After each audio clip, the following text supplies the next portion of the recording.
अस्सलाम वालेकुम।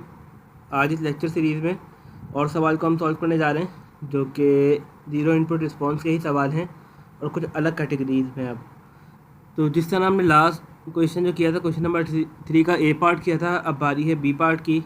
तो बी पार्ट को किस तरह सॉल्व करना है, यहाँ पर आपके पास एक इक्वेशन है, वहाँ पर आपने के की जगह क्या पुट कर देना है, इस बार 4, और बाकी चीज़ एज इट इज़ सेम होंगी जिस तरह आपको इस सवाल के अंदर दिख रहा होगा। तो lambda square plus 4 lambda plus 4, ठीक है, Y of T is equal से 3 lambda plus 5 X of T, जो कि मैंने करेक्टरिस्टिक इक्वेशन मैंने डायरेक्ट लिख दी है यहाँ पर। पहले यहाँ पर लिखना चाहिए था D in term of D derivative की जगह, एंड देन हेडिंग डालनी चाहिए थी करेक्टरिस्टिक इक्वेशन, एंड देन फिर मुझे ये लाइन लिखनी थी। लेकिन मैंने यहाँ पर क्या कर दिया, पहले करेक्टरिस्टिक इक्वेशन लिख दी है, देन मैंने उसकी लाइन बता दी है। अब फोर जब जीरो इनपुट रिस्पॉन्स हम मालूम करेंगे तो वहाँ पर एक्स ऑफ टी क्या होता है, ज़ीरो होता है। ये तो आपको चीज़ें माइंड में रखनी है, ठीक है। अब जैसे ये एक्स ऑफ टी रखूँगा तो ये ज़ीरो हो गया आपके पास। अब ये इक्वेशन आ गई है lambda square plus 4 lambda plus 4, ठीक है। अगर आपको फार्मूला याद है तो आप डायरेक्ट फार्मूले के थ्रू भी कर सकते हैं।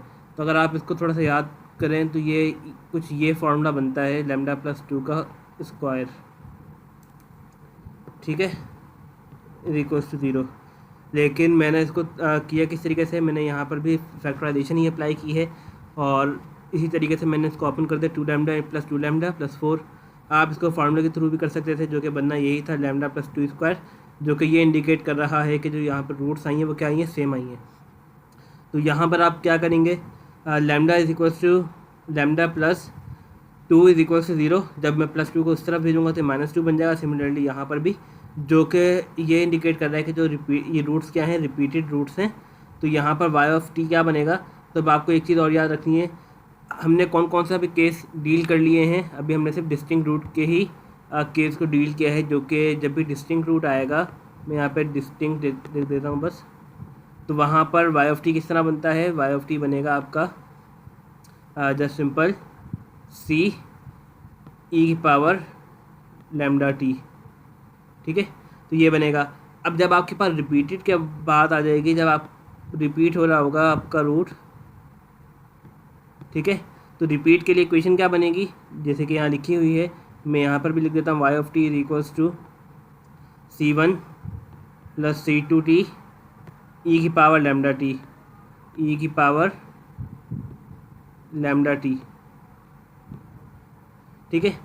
तो आपने सिंपल यहाँ पर यही इक्वेशन को प्लेस करना है, अपना आंसर निकालना है। तो मैंने जैसे ही इसको यहाँ पे रखा और लैम्डा की वैल्यू मैंने यहाँ क्या रखनी है, -2, मैंने -2 यहाँ पे रख दिया। अब जब मुझे यहाँ पर 0 रखना है, क्योंकि इनिशियल कंडीशन अप्लाई करनी है, Y of 0 is equals to C1 as it is आ गया। जब मैं यहाँ पर 0 रखूँगा तो C2 0 हो जाएगा। ई की पावर 0 मीन्स के 1 के बराबर हो गया। तो मेरे पास वाई ऑफ 0 किसके बराबर था, हम देखा था पहले, दोबारा भी देख लेते हैं इसको। यहाँ पे वाई ऑफ 0 मेरे पास बराबर होता है 3 के, ठीक है ना, और वाई प्राइम मेरे पास बराबर होता है -7 के, -7। तो एक बार दोबारा देख लेते हैं इनिशियल कंडीशंस। तो इनिशियल कंडीशंस के अंदर भी अगर आप देखें तो यही वैल्यूज़ हैं, 3 आ गई है आपके पास, ठीक है, और ये 7 आ गया है। जैसे ही आपने इसको प्लेस किया 0, तो ये टर्म खुद ब खुद 0 हो गई है, और ये बन गया ई की power 0 which is equals to 1। तो सिंपल यहाँ बचा क्या, C1। तो C1 के पास जो वैल्यू है आपके पास इस बार डायरेक्ट आ गई है, C1 इज इक्वल्स टू 3। अब आपको क्या करना है, अब आपको दोबारा डिफ्रेंशिएट करना है। किस तरह पता चलेगा, अगर मैं ये स्टेप भूल जाऊँ कि इसके बाद नेक्स्ट स्टेप करना क्या था, आपने सिंपल इनिशियल कंडीशन को देखना है, और इनिशियल कंडीशन के ऊपर आप देख रहे हैं कि यहाँ पे प्राइम आ रहा है। प्राइम उसको इंडिकेट करता है जब डेरिवेटिव लिया जाता है, मींस के डिफ्रेंशिएट हम करते हैं, ठीक है। तो जब मैंने इसको डिफ्रेंशिएट किया किसी इक्वेशन को, इक्वेशन नंबर ए को, तो आप यहाँ पर देखें। अच्छा, यहाँ पर समझने के लिए ये कर सकते हैं, अब इस वैल्यू को सबके साथ मल्टीप्लाई करवा दें। जब ये मल्टीप्लाई करवाएंगे तो बनेगा क्या, मैं यहाँ पर अगर लिख दूँ C1 ई की power lambda T and plus C2 ई की C2 टी ई की पावर लैम्डा टी, ये बनेगा। जब मैं इसको डिफ्रेंशिएट करूँगा तो, और लैम्डा की वैल्यू यहाँ पर 2 थी, तो यहाँ पर 2 नीचे आ जाएगा, -2 था तो -2 नीचे आ गया, ठीक है। तो -2 C1 ई की पावर -2t। अब आप यहाँ पर देखें तो यहाँ पर u इंटू वी का फॉर्मूला अप्लाई हो रहा है, जो कि मैंने यहाँ पर ओपन किया है। इसको और अच्छे से करने के लिए आप चाहें तो यहाँ पे एक ब्रैकेट का इस्तेमाल कर सकते थे कि आप यहाँ पर एक ब्रैकेट लगा लेते और ताकि थोड़ा सा ये डिफरेंट हो जाता, पता चलता कि आपने यहाँ पर u इंटू वी अप्लाई किया हुआ है। तो C2 मैंने कॉमन निकाला हुआ था, लेकिन यहाँ पे मैंने सिंपल मल्टीप्लाई में ही लिखा हुआ है। तो अगर आप यहाँ पर देखें, अगर मैं फर्स्ट वैल्यू के एज इट इज़ रखूँगा और दूसरे वाली वैल्यू का डेरिवेटिव लूँगा, तो डेरिवेटिव जब लूँगा तो -2 नीचे आ गया C2 और e की पावर -2t इंटू टी, जो कि आप यहाँ देख रहे हैं। फिर प्लस लगाऊंगा according to formula, and then अब मुझे जो e की पावर -2t को कांस्टेंट रखना है और t का डेरिवेटिव लेना है। तो C2 इज इक्वल टू, जब t का डेरिवेटिव लूँगा विद रिस्पेक्ट टू t, तो आंसर क्या आएगा 1। तो यहाँ पर मेरे पास ये फॉर्म आ गई है। अब आप इसको चाहें तो अलग लिख दें प्लस, अब क्योंकि ब्रैकेट है, अब ब्रैकेट आप हटा दें तो आपके पास सिंपल ये टर्म बचेगी। और जब आपको लिमिट अप्लाई करनी है, लिमिट मतलब कि इनिशियल कंडीशन अप्लाई करनी है, टाइम 0 रखना है। 0 रखा आपने, यहाँ पर भी 0 रखा आपने। यहाँ पर जब 0 रखूँगा तो पूरी की पूरी टर्म क्या हो जाएगी, 0 हो जाएगी, ठीक है। और यहाँ पर जब मैं वैल्यू रखूँगा तो ये पूरी की पूरी सॉरी, जब यहाँ पर रखूँगा तो क्या बचेगा मेरे पास -2c1 plus C2, -2c1 plus C2। अच्छा, यहाँ पर ये मिस्टेक हो गई है, इसको भी 0 करना है, ठीक है। इसको हमने क्या करना है, 0 ही रखना है, क्योंकि यहाँ पर जब मैं t की वैल्यू जब 0 रखूँगा तो ऑटोमेटिकली मेरे पास वो चीज़ 0 हो जाएगी। तो -2c1 प्लस C2, तो यहाँ पर y of 0 is equal to -7 था और -2 एज इट इज़ आया, और C1 की वैल्यू क्या आई थी मेरे पास 3, तो 2 3 था 6, -6 बचा, और यहाँ पर ये टर्म मैंने एक्स्ट्रा लिख दी है, ठीक है। और यहाँ पर क्या था, प्लस C2 आएगा, यहाँ पर आएगा प्लस का C2। जब ये प्लस का C2 आया तो सिंपल वहाँ जाएगी, ये क्या हो जाएगा, -1 हो जाएगा, और यहाँ पर प्लस है, तो मेरे पास जो C2 आएगा वो क्या आएगा, -1 आएगा, ठीक है। यहाँ पर मेरे पास C2 क्या आएगा, -1। और इसी तरह मैंने C1 और C2 की वैल्यूज़ निकाल ली हैं। तो अब इसके बाद y ऑफ t हम निकालेंगे, तो क्या बनेगा, हमने बस उसको वहीं पुट करना है। तो y ऑफ t ये बनता है C1 प्लस C2t e की पावर -2t, ठीक है। C1 था मेरे पास 3 और C2 आया -1, जो कि यहाँ पर सही लिखा हुआ है मैंने, ऊपर मिस्टेक हो गई है, और e की पावर -2t, ठीक है। तो इस तरीके से आपको ये काम करना है और ये इस तरीके से सॉल्व हो जाएगा रिपीटेड रूट के लिए। अब बारी आती है पार्ट सी की। तो पार्ट सी के लिए सबसे पहले हम क्वेश्चन दोबारा पढ़ लेते हैं कि उसमें मालूम क्या करना है। तो पार्ट सी में के की वैल्यू रखनी है 40। के की वैल्यू जब मैं 40 रखूँगा तो यहाँ पर 40 रखना पड़ेगा, और इनिशियल वैल्यू सारी की सारी वैसी ही हैं। तो पार्ट सी के लिए हमने करेक्टर से इक्वेशन लिखनी है, lambda square plus 4 lambda plus 40 is equal to 0। अब कैलकुलेशन के थ्रू जब मैं करूँगा इसे, तो ये मेरे पास आएगा कॉम्प्लेक्स के अंदर। आप चाहें तो इसको क्वाड्रेटिक फॉर्मूला भी अप्लाई कर सकते हैं लेकिन वो लेंदी हो जाएगा, तो आप चाहें तो इसको कैलकुलेटर के फॉर्म में भी अप्लाई कर सकते हैं। कैसे कि मॉड पे चले जाएं, 5 में जाके इक्वेशन, और आपके पास क्वाड्रेटिक इक्वेशन है तो क्वाड्रेटिक इक्वेशन 3 में आएगा। 3 में गए, आपको सिंपल वैल्यूज प्लेस करनी है, एंटर, और फिर 4 है एंड देन 40 है, प्लेस कर दिया, इक्वल दबाया, -2 + 6i, जो कि पहली रूट आ गई मेरे पास। सेकंड रूट मेरे पास आई है -2 - 6i, ठीक है। तो ये इस तरीके से मेरे पास रूट आ जाएंगी। और अब इसको ड्राइव करने का फॉर्मूला क्या है, जब भी आपके पास कॉम्प्लेक्स आएंगे तो आपको बस ये सिर्फ 3 इक्वेशन ही याद रखनी है, जो कि आपको सॉल्व करने में हेल्प करेंगी। अब ये इक्वेशन है जो कि आपको याद रखनी है, वो क्या है, c e की पावर अल्फ़ा t, ये आपके पास अल्फ़ा है, और cos beta t plus theta आपके पास एक ही इक्वेशन है। अब आपको सिंपल क्या करना है, अब आपको इसको रिलेट करवाना है। अगर आप इस तरह देखें, जनरलाइज टर्म अगर मैं लिखूँ, लैम्डा की इज इक्वल्स टू, ये अल्फ़ा होता है प्लस माइनस बीटा होता है, ठीक है ना, बीटा आई या जे हम जिसे कहते हैं। तो अगर मैं इसको भी जनरलाइज फॉर्म में लिखूँगा और मुझे इसको कंपेयर करवाना है, तो मुझे क्या क्या मिल जाएगी, अल्फ़ा और बीटा की वैल्यूज़।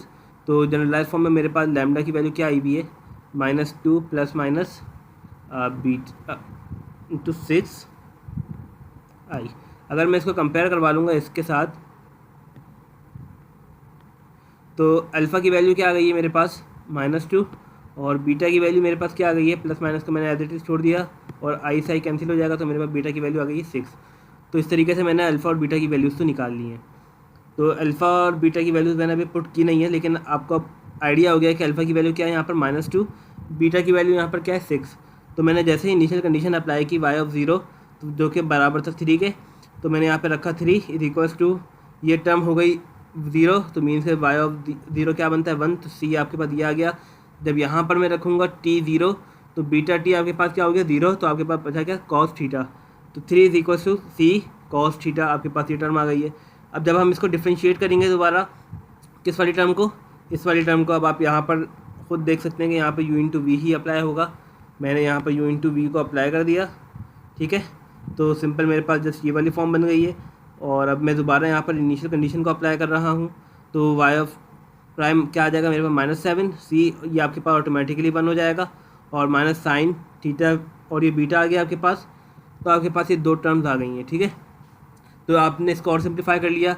अगर अब आप चाहें तो c की वैल्यू आपको ड्राइव करनी है ना, तो c की वैल्यू को अगर मैं यूँ लिख दूँ, जो कि हमने पहले ड्राइव की है ये इक्वेशन, अगर मैं c को इस तरह फॉर्मेट में लिख दूँ 3/cos थीटा, तो मेरे पास c यहाँ पर क्या हो जाएगा, एलिमिनेट हो जाएगा और इन टर्म ऑफ cos में मेरे पास चले जाएगा, जिससे मैं अपनी वैल्यूज़ को ईजिली निकाल सकता हूँ। तो मुझे यहाँ पे c एलिमिनेट करना था, तो मैंने c की जगह क्या पुट कर दिया 3/cos थीटा। और अब आप देख सकते हैं अगर मैं इसको मल्टीप्लाई करवा दूँ और cos को यहाँ पे भेज दूँ तो क्या बन जाएगा, 3 को मैंने एज इट इज यहीं रखा, cos को मैंने हर वैल्यू के नीचे डिवाइड करवा दिया। sin/cos क्या होता है, tan होता है, और cos से cos कैंसिल हो जाएगा, तो आपके पास -2 बच जाएगा। -2 बचा आपके पास, और ये 7 था, ये -7 था, और ये क्या था आपके पास 3, तो मैंने इसको डिवाइड करवा दिया यहाँ पे -7/3 =-6 tan थीटा -2 बचा। अब -2 को मैं दूसरी साइड पे भेज दूँगा तो क्या बन जाएगा, -7/3 + 2, इसका सिंपल एलसीएम ले लें। 3 को आप वहाँ पर भेज दें जहाँ कुछ नहीं है, तो आप यहाँ पे भेजें और उसका क्रॉस मल्टीप्लिकेशन कर लें, तो 6 आ जाएगा डिवाइड बाई 3। सॉल्व करूँगा तो ये बनेगा मेरे पास -1/3, और यहाँ पर भी माइनस था, माइनस से माइनस मैंने कैंसिल कर दिया, तो सिंपल मेरे पास क्या बच गया 1/3 = 6 tan थीटा। 6 को मैं डिवाइड करवाऊँगा तो ये बन जाएगा 1/18, तो 1/18 किसके बराबर होता है, इसको पहले शिफ्ट दबा के 9 प्रेस करना है, 3, ठीक है, 1/18 जो कि बराबर है 0.05 का, ठीक है। अब आपको क्या करना है, थीटा निकालना है, तो आप यहाँ पर टेंजेंट इन्वर्स ले लें, टेंजेंट इन्वर्स आंसर, तो आपके पास आंसर क्या आ गया 3.179। तो मैंने यहाँ पे सिंपल 2 डिजिट नंबर ले लिए हैं, तो आपके पास थीटा निकल के आ गया है। अब आपको निकालना है सी, तो सी के लिए आपको क्या करना पड़ेगा, सिंपल कॉस की जगह यहाँ पे वैल्यूज पुट करनी है और आपको आंसर निकालना है। तो कॉस आंसर में कर देता हूँ, तो ये बना 3 डिवाइडेड बाय आंसर जब मैं करूँगा तो आंसर मेरे पास क्या आ गया 3.004। तो मैंने पॉइंट के बाद 2 डिजिट नंबर ले लिए जो कि 0 ही थे, तो मैंने उसको काउंट कर लिया 3। अब आपको इसको y(t) के अंदर पुट करना है, जो कि इक्वेशन थी हमने पुट कर ली है। कौन सी इक्वेशन थी दोबारा देख लेते हैं, c e⁻ α_t, ठीक है, into cos βt plus theta, और इसको मैं यहाँ पे सेपरेट कर देता हूँ। तो यहाँ पर c की वैल्यू आ गई 3, e⁻ α_t मीन्स का अल्फ़ा था मेरे पास -2, तो -2t आ गया, फिर cos βt as it is आ गया, और थीटा की वैल्यू क्या थी 3.17, तो जो मैंने यहाँ पे प्लेस कर दिया और आंसर मेरे पास आ गया है। तो बस आज की वीडियो में हमने ये 2 केसेस को देखे और 0 इनपुट रिस्पॉन्स इस तरह ख़त्म हो गया है। अब नेक्स्ट वीडियो के अंदर हम स्टेप रिस्पॉन्स की बात करेंगे, जो कि थोड़ा सा अलग पार्ट है इसका, एंड देन इसके बाद हम टोटल रिस्पॉन्स की तरफ शिफ्ट करेंगे। Thank you.